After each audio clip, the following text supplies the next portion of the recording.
Hey, this is the McGuire Review, and today we're going to be taking a look at Darkness Comes Rattling from our buddies at Wyrd Miniatures.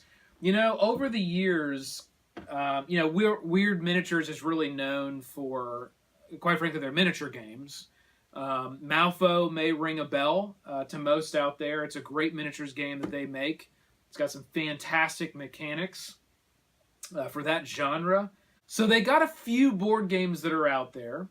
And one of them is Darkness Comes Rattling. And I was able to pick this up at Gen Con last year upon release. And I'm glad that I did because I've had a lot of fun with it. You know, it's kind of your classic co-op game, but it's got some mechanics that are a little bit different than what I've seen in a lot of the other co-op games that I have. You know, usually in a co-op game, it's the whole group kind of working together over the course of time. And there's some type of doom counter, and there's a doom counter type mechanic in this game as well. But the party usually stays together, and they fight the evil, or they fight the board in one way or the other before kind of the time runs out. In this game, actually one of the party members will sort of break off and need to go on a challenge and an adventure by themselves, being supported by the rest of the group. And I found that a really interesting mechanic, and it's really played out very well. Every single game, whether we lose or we win, it literally comes down to like the end. Like literally, it's right at the end, and I'll explain kind of this circular area. It's a snake that goes around the outside of this board. That's actually kind of the doom counter mechanic in this game. And it's literally come down to like this last section, sometimes literally to the last spot before we claim the win or we lose. So I love that about this game. And I've experienced that every time. So I don't know. I mean, I'm gonna call it excellent balancing, okay? That's what we're going to call it. So I'm going to grab the rule book here, and we're going to hit a few of the components. I'm not going to go over all the rules, but I want to give you a good flavor for how this game plays and what you can expect to kind of experience and get out of this game. I'm going to pop the rule book open here, and they did a great job with the rule book. You can see it's a nice full-color rule book. The rules are very straightforward. There's tons of visuals as you go through. It lays everything out really cleanly. There's various sequences that you're going to go through when you play a game round. There's three. The first being the dawn phase. And the dawn phase is all about your characters, and we got our character cards right over here. You got 1, 2, 3, 4, 5, 6 different characters. And I'll explain those here in a second. Your character is able to take their 4 actions and move around the board. So that's the first phase. The second phase is going to be the challenge phase, depending on where you land on the board. So let's talk about that for a second. Here in the center is called the village. If you end your movement here, you can heal. And you've got your east, your south, your west, and your north quadrants of what they call Talil. I believe that's how you pronounce it. That's what they call this land.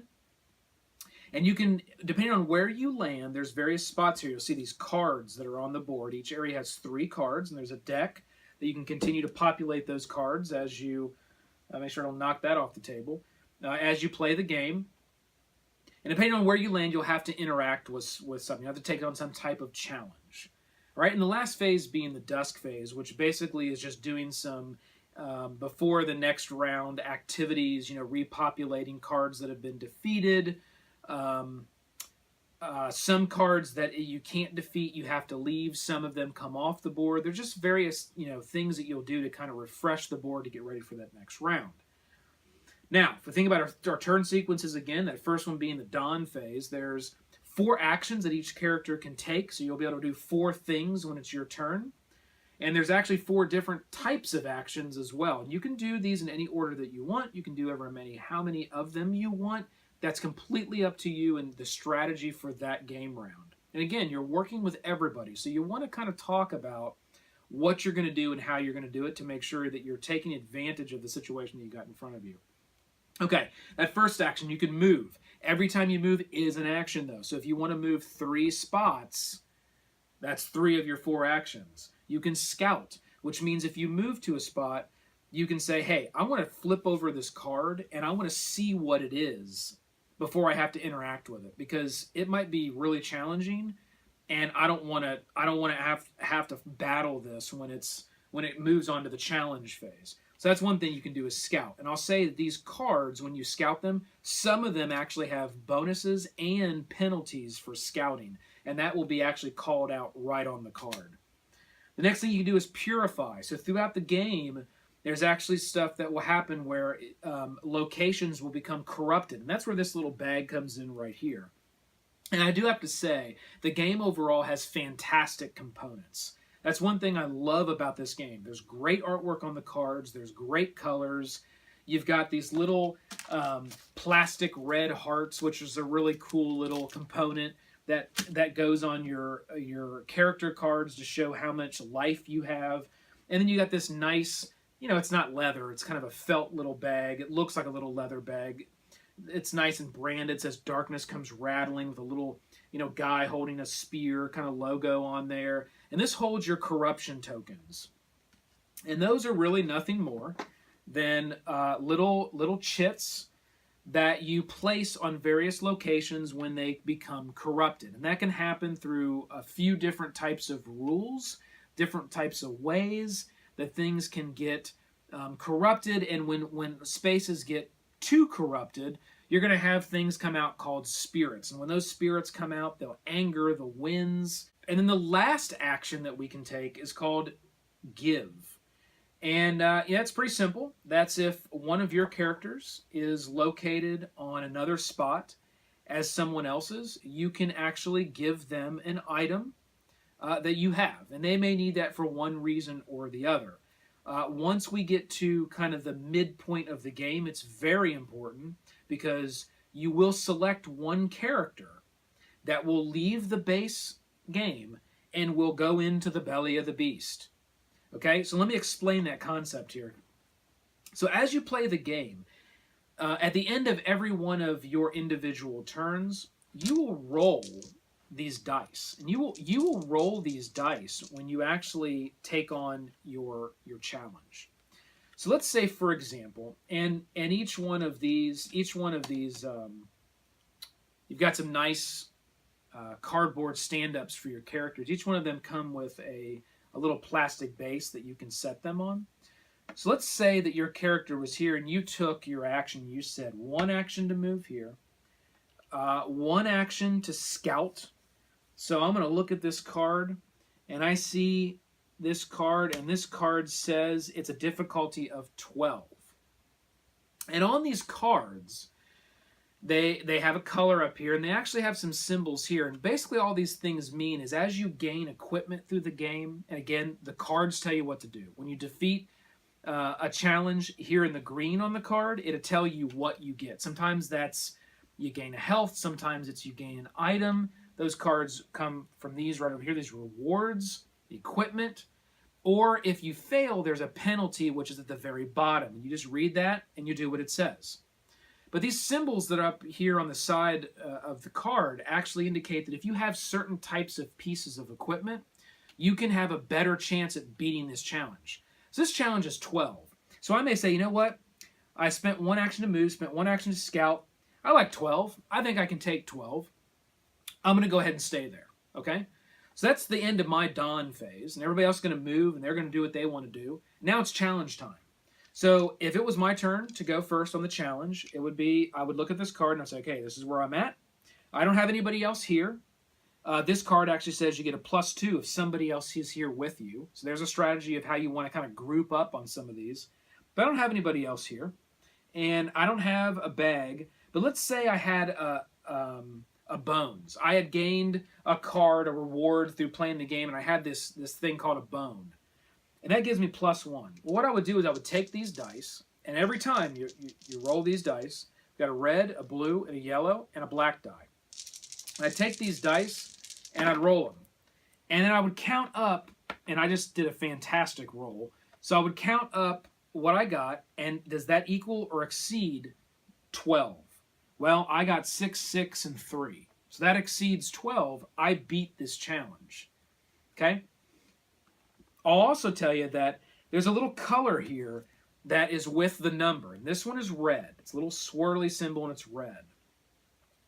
Each one of the characters you'll see here, and I'll pick up this bottom one for example, these character cards, have that same little symbol with a color. If you happened, like let's say that this was, let's say that I was Lupe here, and Lupe is red. So this challenge is red. If that's the case, I have the option to re-roll a die, including the black die. I'll explain what that does here in a second. But I have the option to re-roll, and that's really what that gives you. It also gives you the ability to purify certain types of corruption. So if there's red corruption, and these little chits are blue, red, and yellow, and some of them are gray that represent the spirits. We'll get there in a second. But if there's a corruption token that's there that's the same color as you, you have the ability to purify that corruption as well. If it's a different color, you can't, unless you have a character that has that ability. Because these characters aren't just completely generic in case. They do have character abilities built into them. And there's something that's also really cool with the mechanic of those, but I'll get to that in a second. So we've rolled our dice, we've beat our challenge, we look at our challenge, you are able to find some friendly spirits to help you gain 1 reward. So there's a good example where we'd go over to the reward pile, and we'd be able to draw that top card, and oh, we got a bone, right? And the bone says discard during a challenge to gain a reroll. So it's nice because these are really used in multiple different ways. You can read the text at the bottom, and it gives you some type of benefit where you can discard it whenever you want to get something, or you can hang on to it because, again, these challenge cards always have these symbols where if you happen to have that type of item, you gain a bonus. So it's kind of a balance of when do you throw the card in and discard it and take what it's worth versus just hanging on to it to get those bonuses as you play the game. Okay, so that's how that would work. Now we look at our black die, and this black die's got various symbols on it. And we roll that controls what happens on this doom track. And there's a nice little reference card that they included. And these are nice, hard cardboard cards, just like our character cards. And on one side, it goes over the dark die and all the symbols that are on that dark die and what each one of those symbols do. And then it goes over the symbols that are on the darkness track, and that's the snake that goes around, and what each one of those symbols mean and do. And then it lists out the phases that you go through when you play the game. This game, read the rule book, but seriously, after you read it, this little card and those rules right there literally will step you through how to play this game. It literally is that simple. And it's nice how they went about listing out what all the symbols mean. It's very clean, it's very simple. The cards direct you what to do based on a win or loss condition. It's a really nice design. I love it whenever games embed that stuff directly into the components. It just makes it so much easier. So let me hit really quick the character cards. They're pretty straightforward. They got the name, they got the health, they got the color they're associated with. Right down here at the bottom, they've got a nice little ability that each character has that's different to kind of differentiate each one of your characters. And here's something that's kind of cool. When you die in this game, and all that means is when you actually lose, for this character, they only have 3 hearts. When they lose those 3 hearts, you actually flip over the card and you become spirit form. And the spirit form has different abilities than your physical character form. You can move throughout the board anywhere you want, but there's a few things you can't do as a spirit that you could do as a human. And there's some things as a human you can't do that you can do as a spirit. So it's a really, really cool concept. The spirits have their own abilities as well that are all completely different for each one of the characters. And I love that concept. It's like nobody really ever dies. You may die as your character, but then you become a spirit. But then as you use turns as a spirit, you then gain health and you can heal and be reborn once again and then play as your character again. So it's a really interesting concept. I love that about this game. The other thing that I'll hit is you'll see these corners out here, and these are just cardboard corners that strap onto the board. And these are actually called the wins of the game. And you have one for each one of the 4 corners, north, south, east, and west. And there's these little chits that actually go on these boards. And they have a -1 and a +1. And what they actually do is, as you appease or anger the winds through various different activities that will happen in the game, you get bonuses or penalties. But it's another. Does it really need to be there for the gameplay? Not really, but I think it was a nice add because it does add a level of complexity and management as you go through the game. The last thing that I'll call out here is we've got these chits that are over here, these larger cardboard pieces. So the game kind of added in its own mechanic of having sort of a shop you could go to and pick up items and trade in items. There's also an area you can go to pay to appease winds if it gets too much on the negative side of things, where they're different. So if we look at north, for example, okay, north wind. If you start your dawn turn in the north, adjust your action points by this value. So if it's in the -1 or -2, if you start your turn here, you just lost 2 of your actions. So, let's get into what I really liked about this game.